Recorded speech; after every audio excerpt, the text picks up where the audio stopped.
Remue ménage.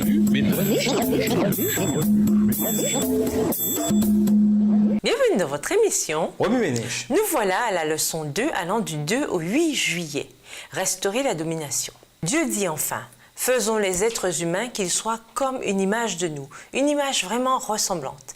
Qu'ils soient les maîtres des poissons dans la mer, des oiseaux dans le ciel et sur la terre, des gros animaux et des petites bêtes qui se meuvent au ras du sol. Genèse 1, le verset 26. Il arrive que nous soyons distraits et oublions pourquoi nous sommes ici sur la terre. Mais souvenons-nous toujours que Dieu veut que nous prenions soin de notre planète. Une restauration universelle. Lisons Ésaïe 58, le verset 12. Ésaïe 58, verset 12. Les tiens rebâtiront sur d'anciennes ruines. Tu relèveras des fondements antiques. On t'appellera réparateur des brèches, celui qui restaure les chemins, qui rend le pays habitable.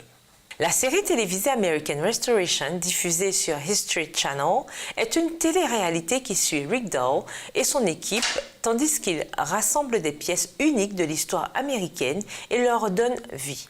Quel plaisir de regarder Rick et son équipe restaurer des articles tels qu'un jetpack, réacteur dorsal des années 1960 de la NASA, et un piano à queue des années 1920. Pendant plus de 100 épisodes répartis en 5 saisons, Rick et son équipe ont plongé leurs téléspectateurs au cœur de l'histoire. Ils ont réussi à restaurer des pièces maîtresses et à leur donner une valeur tant monétaire qu'historique. Les restaurateurs jouent, sans aucun doute, un rôle clé dans la société. Par exemple, quelqu'un a réparé un jour un article que vous aimiez beaucoup et votre joie en a été grande. Chaque fois que vous vous en servez, d'heureux souvenirs refont surface. Cet article réparé vous a ouvert de nouvelles possibilités. Mais au-delà des gadgets et des antiquités uniques, une restauration surpassant toutes les autres doit se faire. En cédant à la tentation, Adam et Ève, nos premiers parents, perdirent la domination dont le Créateur leur avait fait don et firent entrer le péché dans le monde. Le mal se mit à détruire non seulement les choses matérielles, mais aussi la vie des êtres humains. Bien que Jésus soit venu ici-bas il y a des milliers d'années pour lancer la plus grande campagne de restauration de tous les temps, une œuvre de réparation et de restauration colossale reste encore à faire. Et bien qu'il ait la puissance d'atteindre son objectif, il veut collaborer avec les êtres humains pour accomplir ce projet. Le prophète Ésaïe présente cet appel divin en ces termes. Alors, tu relèveras les anciennes ruines et tu rebâtiras sur les fondations abandonnées depuis longtemps. On te nommera ainsi le peuple qui répare les brèches des murailles et redonne vie aux ruelles de la ville. Ésaïe 58, verset 12. La génération actuelle des disciples du Christ est appelée, elle aussi, à réparer la brèche faite à la loi de Dieu. Nous sommes appelés à restaurer les sentiers de la vérité et de la justice menant au royaume éternel. Il est de notre responsabilité de rappeler à nos communautés le sacrifice auquel Jésus a consenti pour nous restaurer. Un sacrifice qui ouvre des occasions infinies d'espérance, de santé, de foi, de bénédiction et par-dessus tout, de joie éternelle. Tandis que vous étudiez la leçon de cette semaine, je vous invite à vous joindre à l'armée des restaurateurs de Dieu devant réparer la brèche d'une communauté à l'autre. Au revoir. Et à demain si Dieu veut. Remue ménage. Remue ménage.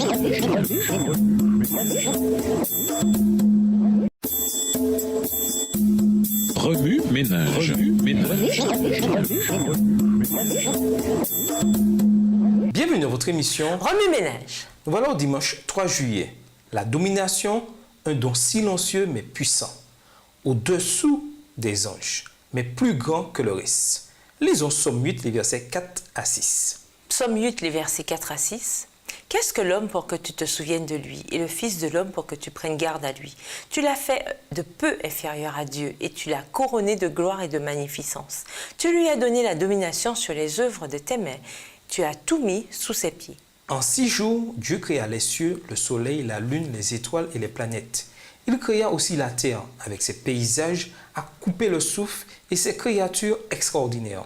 Les armées du ciel durent regarder avec admiration leur puissant roi en train de façonner notre monde. Par sa parole, il créa les poissons, les oiseaux, le bétail et tout ce qui rampe. Le 6e jour, Dieu créa 2 êtres humains, un homme et une femme. Ils habiteraient sur la terre et en géreraient les ressources ainsi que les différentes créatures créées par Dieu.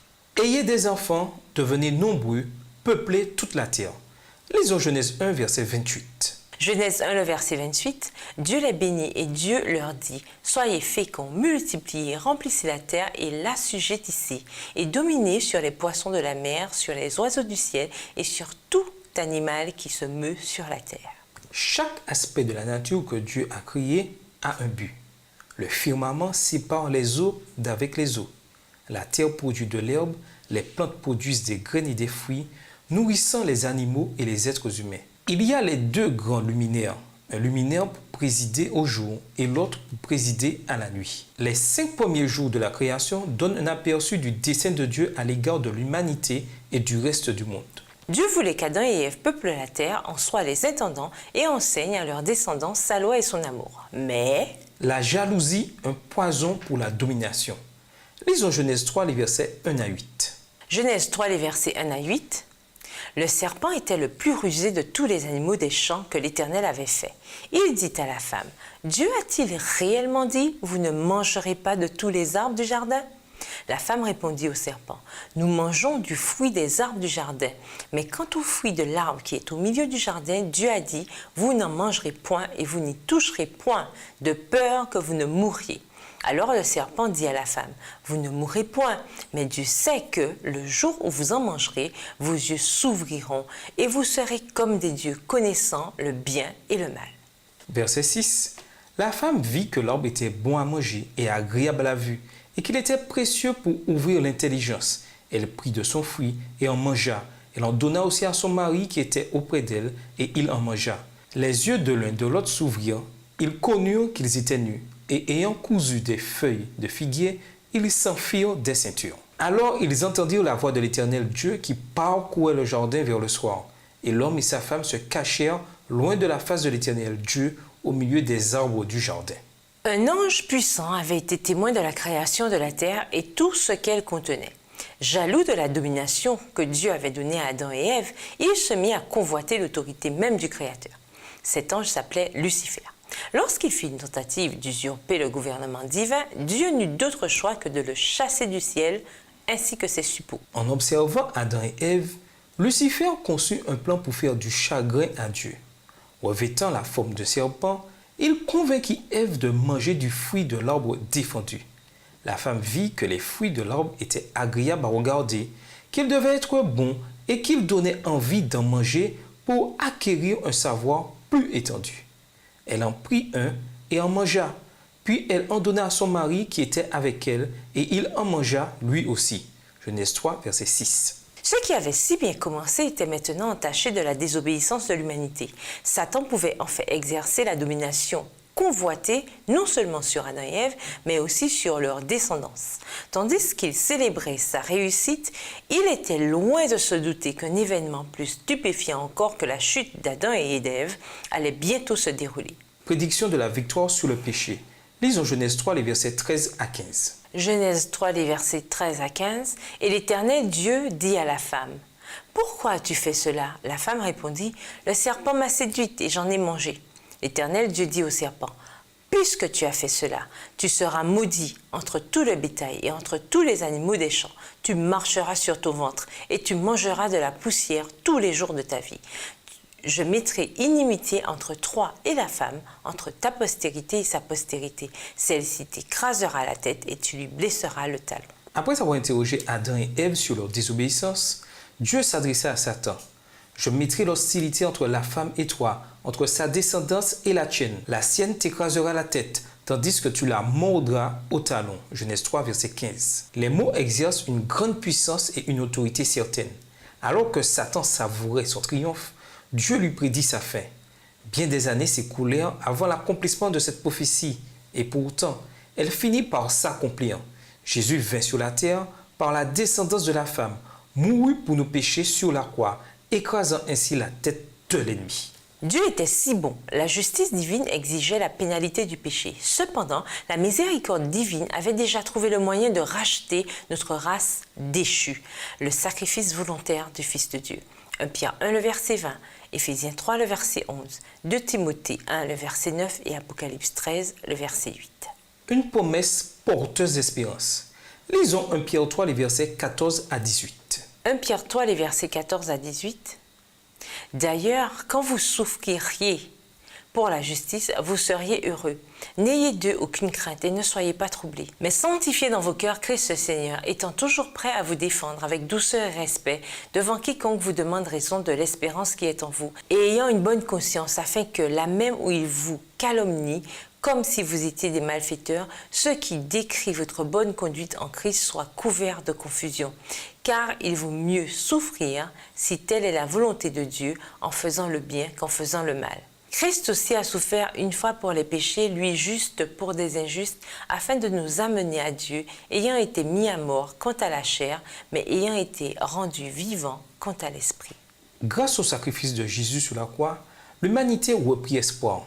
Aujourd'hui, sans crainte ni hésitation, nous pouvons annoncer joyeusement à nos communautés que Jésus est mort, ressuscité et qu'il revient bientôt pour tous ceux qui l'aiment et obéissent à sa parole. Il renouvellera les forces de ceux qui se confient en lui. Ésaïe 40, verset 31. Jésus prépare une place à quiconque accepte son appel. Jean 14, verset 2. Une place où il n'y aura ni larmes, ni douleur, ni souffrance. Apocalypse 21, verset 4. Efforçons-nous donc de regagner et de conserver la domination que le Christ, par son sacrifice, a retrouvée pour nous. L'heure est venue de nous réclamer de la victoire et de saisir les innombrables bénédictions que Dieu en réserve pour nous. Tandis que nous nous attachons à sa promesse, soyons forts et courageux dans le partage de cette bonne nouvelle avec ceux qui ont besoin d'espérance. N'oublions jamais que Dieu est assis sur le trône de l'univers et qu'il s'occupe des affaires de tous les hommes consacrés à son service. Le péché nous empêche d'atteindre les plus hauts sommets. Mais par le sang précieux de Jésus, nous pouvons y arriver. À cause du péché, le Christ a fait l'expérience de la seconde mort, la séparation éternelle d'avec Dieu, à notre place. Pourtant, il n'était blessé que du fait de nos crimes. Il n'était accablé que par l'effet de nos propres torts. Il a subi notre punition et nous sommes acquittés. Il a reçu les coups et nous sommes épargnés. Ésaïe 53, verset 5. Remue-ménage, la domination signifie-t-elle la même chose pour Dieu que pour Satan? Expliquez. Quel rôle la domination joue-t-elle aujourd'hui, des siècles après le sacrifice de Jésus? Prenez le temps de méditer Ésaïe 53, le verset 5. Au lieu des mots « nos » et « notre », dites « votre nom ». Au revoir. Et à demain si Dieu veut.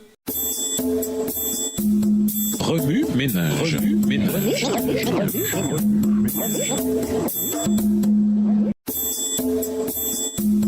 Remue-ménage. Remue-ménage. Bienvenue dans votre émission. Remue-ménage. Nous voilà au lundi 4 juillet, restaurer ce qui était perdu. Lisons Genèse 1, les versets 26 à 28. Genèse 1, les versets 26 à 28.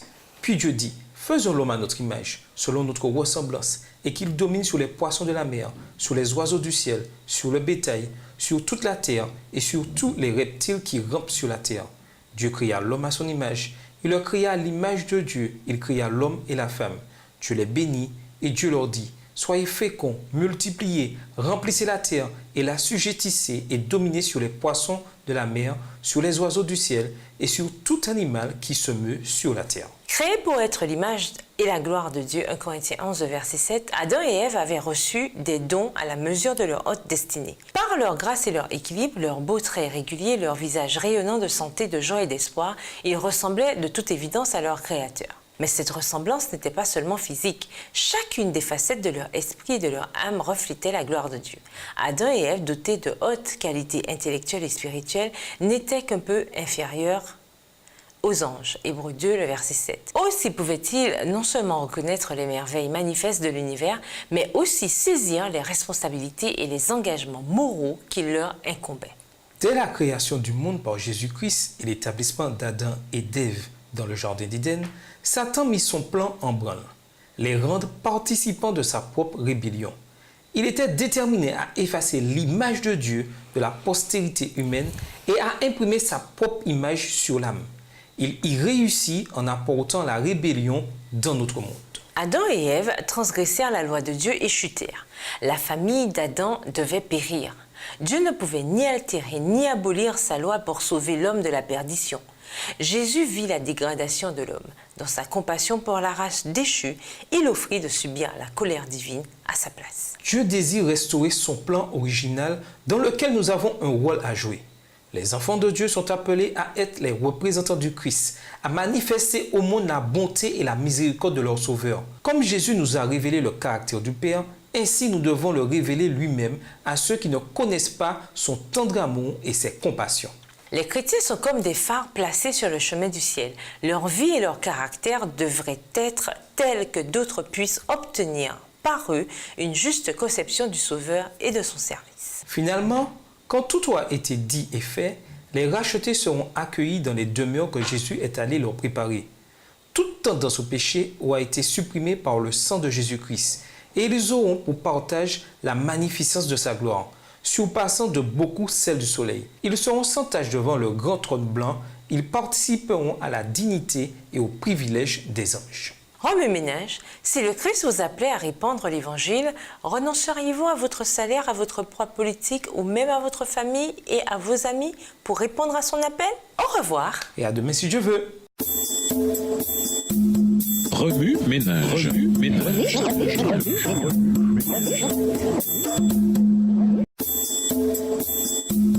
Remue-ménage. Remue-ménage. Bienvenue dans votre émission Remue-ménage. Nous voilà mardi 5 juillet, signification cachée de la domination. Lisons Genèse 1, verset 26. Genèse 1, le verset 26. Puis Dieu dit, faisons l'homme à notre image selon notre ressemblance et qu'il domine sur les poissons de la mer, sur les oiseaux du ciel, sur le bétail, sur toute la terre et sur tous les reptiles qui rampent sur la terre. Genèse 1 nous donne un magnifique récit de la création et nous présente l'un des principes les plus importants du christianisme, l'économa. Qui dit économa dit responsabilité envers quelque chose ou quelqu'un. C'est exactement ce dont Dieu avait l'intention pour l'humanité. Qu'ils soient les maîtres des poissons dans la mer, des oiseaux dans le ciel et sur la terre, des gros animaux et des petites bêtes qui se meuvent au ras du sol. Ayez des enfants, devenez nombreux, peuplez toute la terre et dominez-la. Soyez les maîtres des poissons dans la mer, des oiseaux dans le ciel et de tous les animaux qui se meuvent sur la terre. Genèse 1, les versets 26 et 28. Le concept de la domination et de l'assujettissement est généralement associé au contrôle énergétique et violent des gens et des pays. Au commencement, Satan s'efforça de faire croire aux anges que le gouvernement de Dieu n'était que dictature. Aujourd'hui, il continue de répandre ses mensonges et ses concepts erronés par n'importe quel moyen. C'est là que l'économa devrait nous aider à définir notre relation avec Dieu. L'économa reconnaît Dieu comme étant le propriétaire et nous, l'humanité, comme étant les administrateurs. C'est ce que David confirma lorsqu'il dit « Tu le fais régner sur tout ce que tu as créé. Tu as tout mis à ses pieds. » Psaume 8, verset 7. L'homme doit être l'intendant de la terre. Il doit mettre le monde matériel et tous ses éléments variés au service de Dieu et de l'humanité. Le commandement d'assujettir la terre entre en fait dans la bénédiction divine pour l'humanité. Créés à l'image de Dieu, Adam et Ève devaient utiliser les ressources abondantes de la terre tant au service de Dieu que d'eux-mêmes.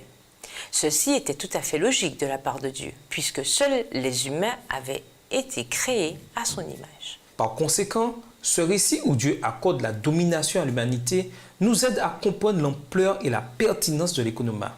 Nous tendons à associer l'économa uniquement avec l'argent, alors qu'en réalité, l'économa concerne tout aussi clairement l'ensemble de la création. Par conséquent, acquittons-nous de notre tâche en tant qu'économe de Dieu. Acceptons le don de la domination et assujettissons la terre avec amour, car Dieu est impatient de nous appeler par notre nom et de dire « C'est bien, bon et fidèle serviteur.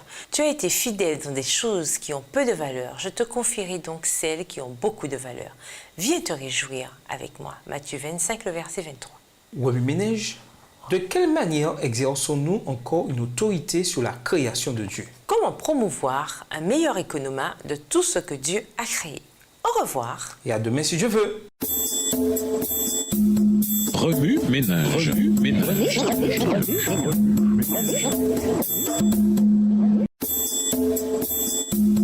Remue-ménage. Remue-ménage. Bienvenue dans votre émission, Remue-ménage. nous voilà au mercredi 6 juillet. Notre rôle dans ce monde. Lisons Psaume 19, les versets 1 à 5. Psaume 19, les versets 1 à 5. Les cieux racontent la gloire de Dieu et l'étendue manifeste l'œuvre de ses mains. Le jour en instruit un autre jour, la nuit en donne connaissance à une autre nuit.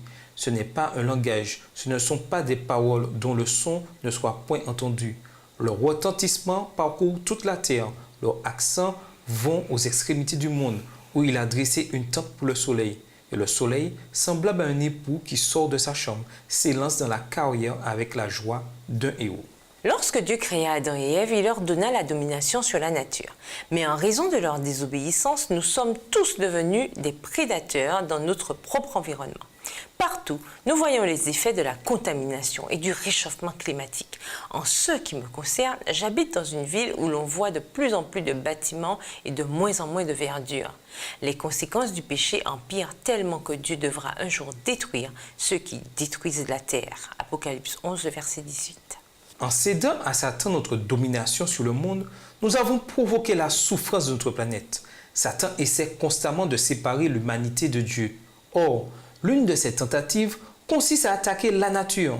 La nature est l'un des livres de Dieu par lesquels il déclare son amour pour nous. Psaume 19, les versets 1 à 5. La destruction de la nature n'est ainsi que notre moyen de nous causer du stress, lequel peut nous séparer de notre Créateur. De nombreuses personnes et entreprises tentent d'améliorer notre planète en prenant le virage vert. C'est certes une noble cause. Un jour pourtant, Dieu détruira notre planète et créera un nouveau ciel et une nouvelle terre. Voici quelques suggestions importantes qui vont nous aider à nous préparer à ces événements. Premièrement, l'eau.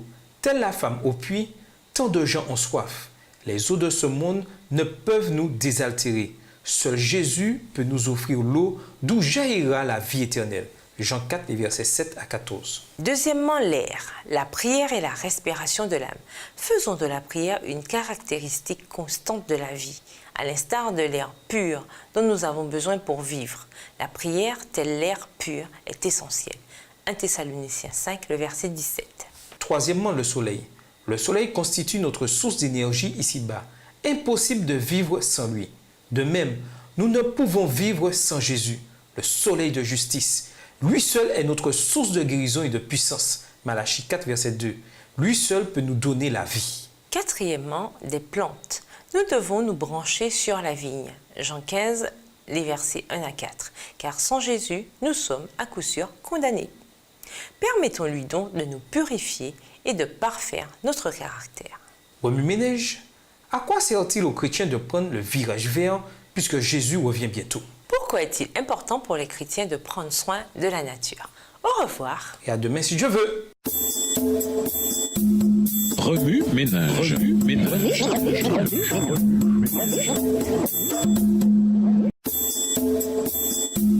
Remue-ménage. Remue-ménage. Bienvenue dans votre émission. Remue-ménage. Nous voilà au jeudi 7 juillet. Prendre soin de la création. Lisons Genèse 2, verset 15. Genèse 2, verset 15. L'Éternel Dieu prit l'homme et le plaça dans le jardin d'Éden pour le cultiver et pour le garder. Dieu nous a créés parfaits à son image et à sa ressemblance. Et il nous a donné la domination sur la création. Une domination perdue en raison de l'entrée du péché dans le monde. Ainsi, Jésus vint sur terre pour mourir en notre faveur et restaurer notre relation avec notre Père. Que faire de cette domination restaurée pour nous? L'ordre que nous avons reçu est on ne peut plus clair. Dieu nous appelle à prendre soin de sa création. Genèse 2, le verset 15.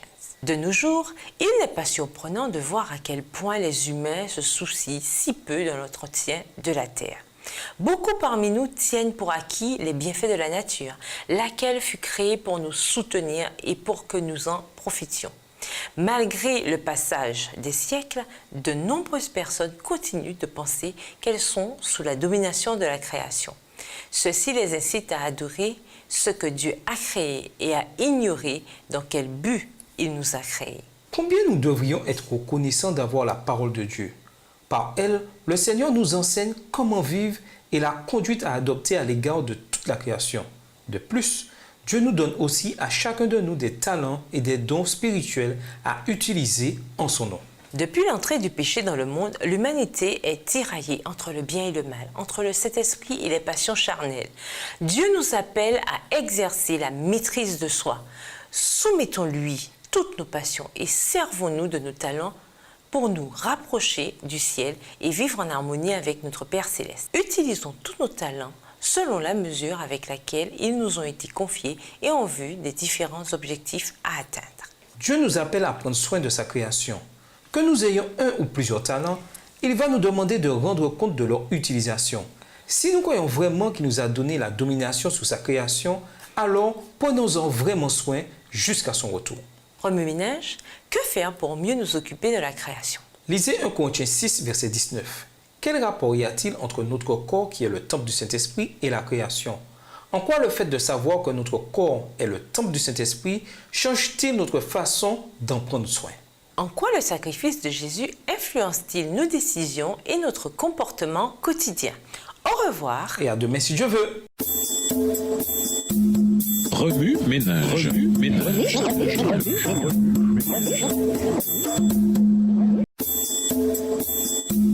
Remue-ménage. Remue-ménage.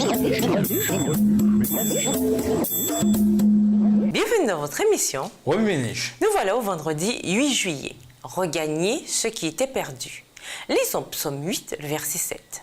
Psaume 8, verset 7. Tu lui as donné la domination sur les œuvres de tes mains, tu as tout mis sous ses pieds. Pour conclure, quand il fut créé, Adam avait reçu la domination du globe.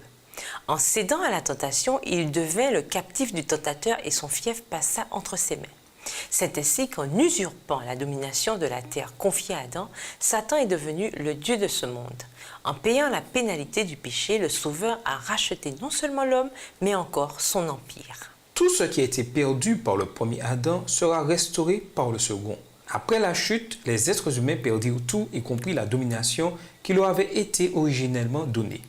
Que peuvent faire les membres d'Église individuellement et l'Église en tant que corps pour regagner une partie de ce qui a été perdu après la chute tragique de nos premiers parents en Éden? Coffre aux idées. En partenariat avec des dirigeants de votre communauté, faites des potagers pour ceux dont le revenu est faible. Et pourquoi ne pas en faire un sur la propriété de votre église locale si le terrain est suffisamment grand? Chantez Dieu Tout-Puissant ou écoutez le chant sur YouTube. Ajoutez au chant Dieu Tout-Puissant une strophe supplémentaire exprimant votre appréciation particulière d'un aspect de la nature. Apportez un animal bien dressé à une résidence pour personnes âgées. Il existe de nombreux organismes de thérapie qui offrent une formation à cet égard. Voyez une liste de tels groupes sur le site de l'American Kennel Club sur Internet. Promenez-vous dans un parc sécuritaire en ville plutôt que de vous inscrire à un club de sport dont le tarif de membre est élevé. Pour aller plus loin, nous vous invitons à aller au Proverbe 6, les versets 6 à 8, Ésaïe 1, le verset 18, Matthieu 6, verset 26, dans le livre écrit par Ellen G. White, Vers Jésus, le chapitre 1 aux pages 14 et 15. Au revoir. et à demain si Dieu veut.